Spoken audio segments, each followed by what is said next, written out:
people often assume she simply appeared out of nowhere, another blonde replacing someone like Lonnie Anderson, another fleeting face in a fast-moving industry. But that wasn't her story. If you were watching MTV in the late 1980s, you didn't just notice her. You were the kind of presence that made you stop mid-channel flip. For a brief moment, she was everywhere. And then, almost as suddenly, she seemed to disappear. So what really happened to Tawny Kitaen? Her story begins far from the neon glow of fame, in San Diego, long before the chaos of the Sunset Strip. Born Julie Ellen Kitaen on August 5, 1961, she grew up in a working-class household. Her father, Terry, worked with neon signs, while her mother, Linda, had once stepped into the spotlight as a beauty pageant contestant. There was nothing particularly glamorous about those early years, no clear path to stardom. Just a young girl who, even then, felt she was meant for something more. By the age of 12, she had already begun rewriting her own identity, choosing the name Tawny as if she were stepping into a role long before the world was watching. It was a quiet but telling act of self-creation. Yet behind that emerging persona, there were struggles. She battled dyslexia throughout school and eventually dropped out of Mission Bay High School. Still, even without a traditional path, the sense that her life would unfold differently never left her, and that belief would soon lead her straight toward a world that would both elevate and ultimately consume her. If for many young women growing up in the 1970s, life paths tended to close off quickly, options shrinking before they were ever fully explored. But for Tawny Kitaen, things unfolded differently. She had a striking, undeniable beauty, and more importantly, an early awareness of it. Not in a calculated or manipulative way, but in that instinctive sense some people develop young, that the world reacts to them differently, that doors open a little easier, and that this difference can be shaped into opportunity. At the turning point she would later point to came when she was just 14 years old. Backstage at a concert by Peter Frampton at Balboa Stadium in San Diego, she witnessed something that stayed with her. It wasn't just the music, it was the atmosphere behind the curtain. The way Frampton's girlfriend was treated, the access she had, the quiet aura that came from standing close to someone the world had already decided was extraordinary. In that moment, Tawny saw a version of life that felt electric, elevated, different. As she wanted that feeling, not out of vanity, but because at 14, it looked like the most vivid, alive existence imaginable. Soon after, she began taking her first steps into that world, landing small modeling gigs, including television commercials for Jack Lalande's European health spas. The work itself was minor, easily overlooked, but it was a beginning. And as she moved deeper into Los Angeles in the early 1980s, right as its rock scene was exploding with energy and excess, Tawny Kitaen was no longer just another face in the crowd. She was becoming someone people started to notice. Los Angeles in the early 1980s wasn't just a city, it was a pressure cooker of ambition, excess, and raw energy. Along the legendary Sunset Strip, iconic venues like the Whiskey A Go-Go, the Roxy Theater, and the Rainbow Bar and Grill were packed night after night. The hard rock and glam metal scene was on the verge of exploding into mainstream dominance, with bands forming, collapsing, and reinventing themselves almost overnight. Record labels were signing acts at a frantic pace, chasing the sense that something massive was just about to break, and everyone inside that world could feel it coming. Right in the center of that rising storm was Tawny Kitaen. She had the look, the charisma, and an instinct for being exactly where she needed to be. She wasn't just observing the scene, she was part of its rhythm, moving through the rooms that mattered, connecting with the people who were shaping what came next. Her first deep connection to that world came through Robin Crosby, guitarist of the glam metal band Rat. The two moved in together while she was still a teenager, during the time Crosby was playing in an earlier band called Phenomenon. As Rat began to gain momentum, Tawny's presence grew alongside them. She appeared on the cover of their debut EP in 1983, and soon after, on the cover of their first major album, Out of the Cellar. It was a subtle but powerful signal. She wasn't just near the spotlight anymore. She was stepping directly into it. By the early 1980s, Tawny Kitaen was no longer just part of the scene. She had become one of its defining images. As the face on album covers for a rising band that would go on to sell millions, she was, at just 22 years old, already synonymous with a certain look, a certain energy. But music was only the beginning. Acting came next, and it arrived at the exact moment her life was about to shift in ways she couldn't yet fully grasp. In 1984, two pivotal events reshaped her public identity. The first was her role in Bachelor Party, a raunchy, high-energy comedy directed by Neil Israel. Starring opposite Tom Hanks, who at the time was still early in his career, far from the dramatic heavyweight he would later become, Tawny played Debbie Thompson, the bride-to-be. The film struck a chord with audiences, pulling in nearly $40 million against a modest $6 million budget. For her, it was more than just a role, it was validation. A leading part, a box office success, and her name now firmly linked with a future Hollywood icon. That same year, she took on a very different project with The Perils of Gwendolen in the Land of the Waikayak, a French-American fantasy adventure filmed in Asia. Unlike her previous role, this film leaned heavily on visual style and her on-screen presence, emphasizing the very qualities that had already made her stand out. Together, these roles painted a clear picture. Tawny Kitaen was no longer just a striking face in the background. She was stepping into the spotlight, with a career that seemed to be opening in every direction at once. It wasn't the kind of film destined for awards or critical acclaim, but it had something just as important. It had an audience.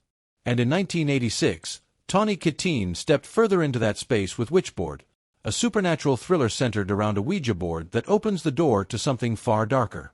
Playing the lead role of Linda Brewster, she carried the film in a way that felt different from her earlier work. The movie itself was modest, but it found a loyal cult following, the kind that thrived in the era of VHS rentals, quietly building reputations and keeping actors firmly in the game. For Tawny, Witchboard represented a shift. Unlike Bachelor Party, where she shared the spotlight, this was a role that belonged entirely to her. It gave her ownership on screen, a chance to prove she could lead rather than support. And she delivered. Opportunities followed, television films, new offers, a growing sense that her career, which had taken off in 1984, was still climbing and could move in almost any direction. And what often gets overlooked in hindsight is just how capable she actually was as a performer. She may not have fit the mold of a traditional movie star, and she never landed that one defining dramatic role that changes everything, but she had something many trained actors struggle to find. She was natural in front of the camera. Relaxed, instinctive, with a sense of timing that made her presence feel effortless. And for a moment, it seemed like that quiet confidence might be enough to carry her much further than anyone expected. Tawny Kitaen understood something many performers never quite master: how to exist within the frame. She knew how to move, how to hold attention, how to make even the smallest moment feel intentional. In the worlds of horror and comedy, where she worked most often, those instincts were exactly what the camera demanded. But while her acting career was steadily building, something else was unfolding in parallel, something that would come to define her legacy far more than any film role ever could. After her split from Robin Crosby in 1986, that she crossed paths with David Coverdale, the British frontman of Whitesnake. They met at a restaurant along Sunset Boulevard, while Coverdale was in the city working on what would become the band's 1987 self-titled album. By his own later accounts, the encounter was casual, almost unremarkable at first. When Tawny mentioned she was already a working actress, it stood out to him, refreshing in an industry filled with people still waiting for their chance. That chance, as it turned out, was already hers. The two began dating, and as Whitesnake prepared the video rollout for their upcoming album, Coverdale wanted Tawny front and center. Interestingly, the original concept had involved Claudia Schiffer, who at the time was gaining attention as a rising model. But when that plan fell through, director Marty Callner saw Tawny, and the decision became immediate, almost inevitable. What followed would not just elevate her visibility, it would define an entire era of music television. In 1987, everything aligned at once. The music, the timing, the image, and at the center of it all was Tawny Kitaen. She appeared in a series of videos for Whitesnake, Still of the Night, Is This Love, and most famously, Here I Go Again. But it was one moment, in one video, that would define her forever. Tawny dancing across the hood of a Jaguar, her blonde hair moving wildly, completely in sync with the music.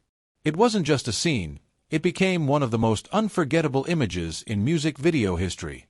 What made it even more remarkable was how natural it all seemed. Choreographer Paula Abdul, brought in to guide the performance, reportedly told David Coverdale there was nothing she could teach Tawny. The camera didn't just capture her, it responded to her. And she, in turn, moved with an instinctive understanding of rhythm and presence that translated effortlessly through the screen. The result was explosive. Whitesnake's 1987 album sold over 8 million copies in the United States alone, while MTV placed the videos in constant rotation. Almost overnight, Tawny Kitaen became one of the most recognizable faces in America, not because of a film or a scripted role, but because of pure visual impact. For a brief window in 1987 and 1988, she was everywhere. She became the Whitesnake Woman, a cultural shorthand that carried a unique kind of power in that era. Her relationship with David Coverdale soon turned into marriage, and together they became one of the defining rock and roll stories of the late 1980s, glamorous, intense, and impossible to ignore. The years with David Coverdale marked both the peak and the beginning of the unraveling for Tawny Kitaen. When they married on February 17, 1989, they seemed almost larger than life. He was the voice behind one of the biggest rock bands in the world, and she was the image that had helped define its most iconic era. Together, they embodied a kind of late 80s excess, glamorous, visible, and constantly in motion. Red carpets, public appearances, magazine features, they were the kind of couple that existed at the exact intersection of music, television, and film culture at its most amplified. Through the end of the decade, Tawny remained closely tied to Whitesnake, appearing in videos like Fool for Your Loving and The Deeper the Love. The image held steady, on screen, in public, in the way audiences understood both of them. But behind that image, the reality was shifting. By April 1991, just 2 years after their wedding, the marriage had come to an end.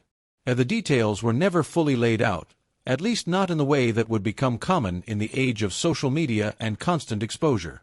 What remained was a quiet conclusion to something that had once seemed untouchable. And almost immediately after the relationship ended, the world that had sustained it, the glam metal scene, the dominance of music video culture, the larger-than-life aesthetic of the late 1980s, began to fade. What looked like a personal ending was, in many ways, part of a much larger collapse happening all around them. By the early 1990s, the ground beneath the entire glam metal world began to shift, and it happened faster than almost anyone expected. A new sound emerged out of Seattle, raw and stripped down, carrying a completely different attitude. The rise of grunge didn't just challenge the existing scene, it replaced it. Bands that had dominated charts and sold tens of millions of records just a few years earlier were suddenly being dropped, sidelined, or simply ignored. Even MTV, once the driving force behind that glossy larger-than-life image, turned its focus elsewhere, trading in high-glam visuals for flannel, distortion, and something far less polished. For Tawny Kitaen, this wasn't just a shift in music, it was the collapse of the entire ecosystem that had made her a cultural icon. The hair metal scene, the video-driven fame, the electrified nightlife of Los Angeles, it all seemed to dissolve almost overnight. There was no slow fade, no gentle transition. Just a sudden collective change in taste that left behind an entire generation of artists and personalities, disconnected from the world that had once defined them.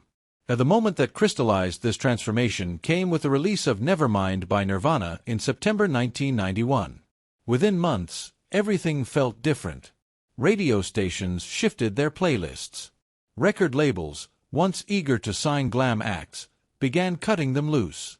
And MTV, the same platform that had turned Whitesnake's videos into cultural landmarks, started filling its rotation with something quieter, rougher, and deliberately unglamorous. It wasn't just the end of an era. It was a reset, and for many, including Tawny, it came too quickly to outrun.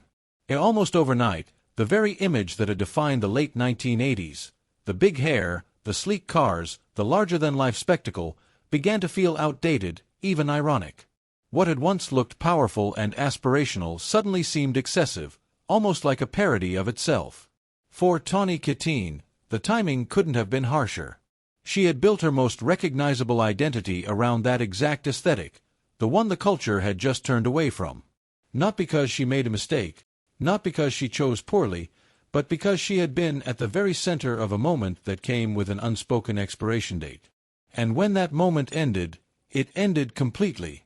By the time she reached 30, the image of the white snake woman no longer carried the same weight, or any real commercial meaning at all. The industry she had once fit into so naturally now seemed unsure of where to place her. Still, she didn't disappear. She kept working, adapting quietly as the spotlight shifted elsewhere. A television became her next foothold, and she leaned into it. Throughout the early 1990s, Tawny built a steady, often overlooked career on the small screen. She joined the cast of the new WKRP in Cincinnati, a revival of the original WKRP in Cincinnati, taking on the role of nighttime DJ Mona Loveland.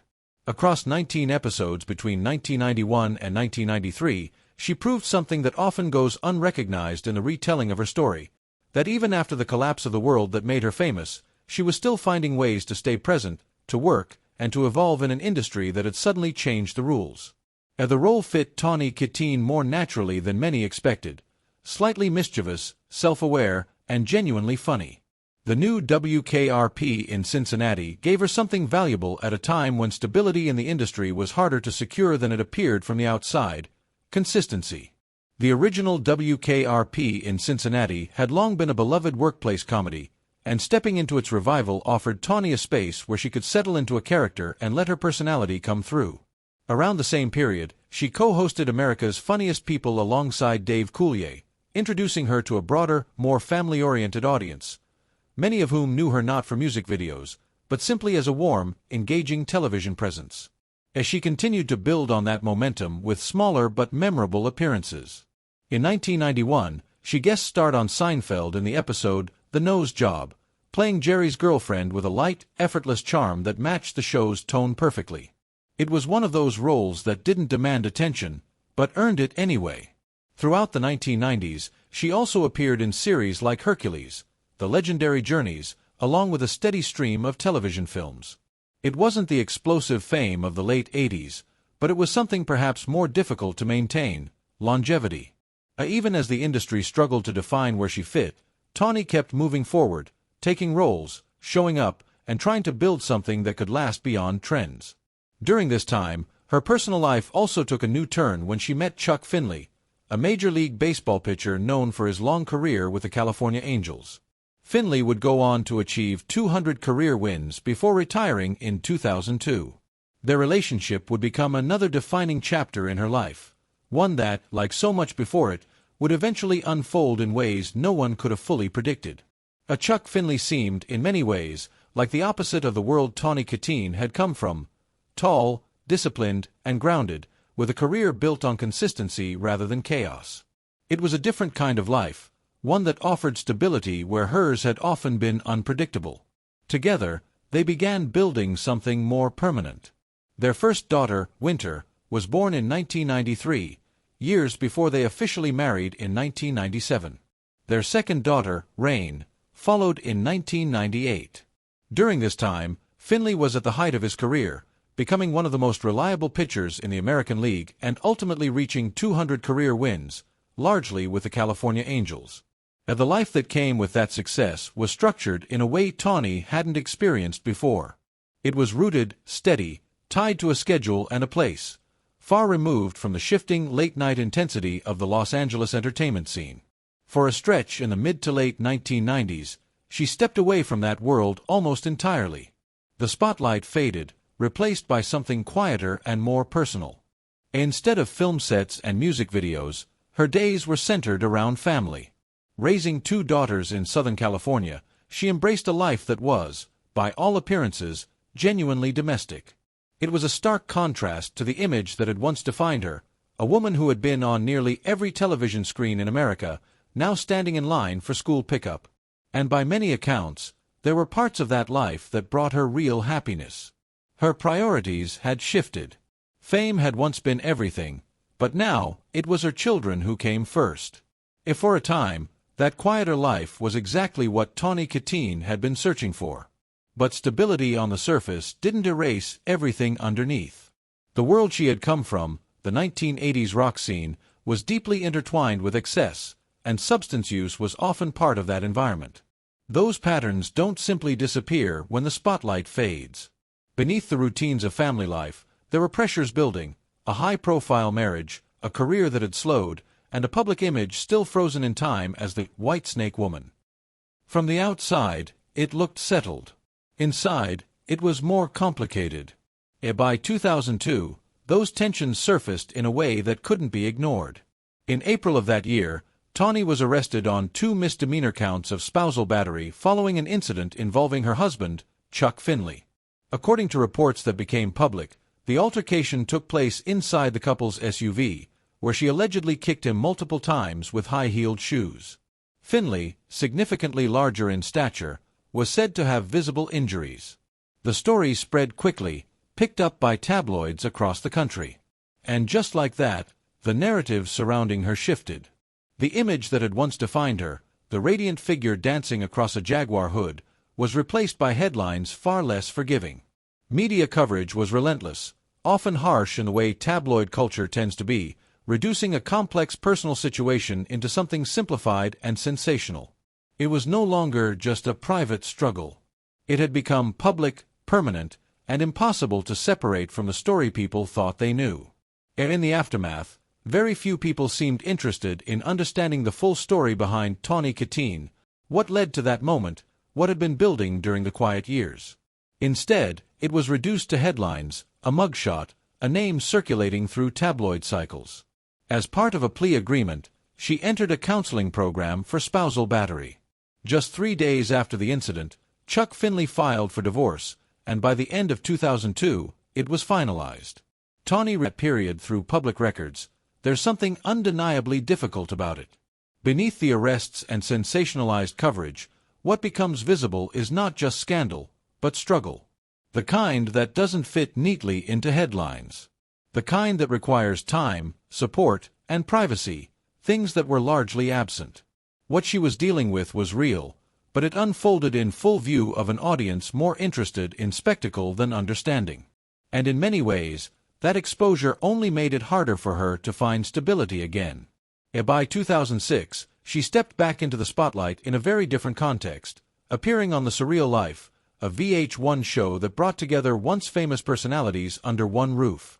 The series reflected a shifting cultural attitude toward fame, one that blurred the line between nostalgia and voyeurism.